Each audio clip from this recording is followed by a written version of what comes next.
இன்னைக்கு என்னோட ஸ்டைல்ல சிம்பிளா கிரீமியா நல்லா ரிச்சா ஸ்வீட் பொட்டேட்டோ பாயாசம் தான். வாங்க எப்படி செய்யறேன்னு பார்க்கலாம். சக்கரவள்ளி கிழங்க துருகி எடுத்து வச்சிருக்கேன். இந்த மாதிரி 1/2 லிட்டர் பால்ல தண்ணி ஊத்தாம காய்ச்சி எடுத்து வச்சுக்கோங்க.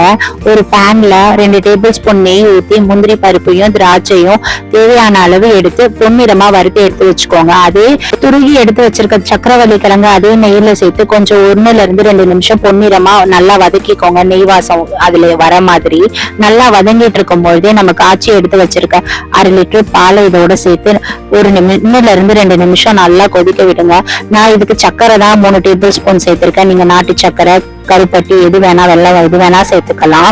இதுல சக்கரை சேர்த்து நல்லா கொதி வந்ததுக்கு அப்புறம் 2 ஏலக்காய் இடிச்சு வச்சிருக்கேன், அதையும் இதோட சேர்த்து பாயாசம் நல்லா கொதி வந்தது இறக்கறதுக்கு முன்னாடி 1 டேபிள் ஸ்பூன் நெய்யும் வறுத்த முந்திரி திராட்சையும் சேர்த்து இறக்கிட்டீங்கன்னா என்னோட ஸ்டைல்ல சக்கரவள்ளி கிழங்கு பாயாசம் ரெசிபி ரெடிங்க. இந்த ரெசிபி வீடியோ ரொம்ப சிம்பிளா இருக்கும், ஆனா அவ்வளவு டேஸ்டாவும் இருக்கும். நீங்களும் ட்ரை பண்ணி பாருங்க.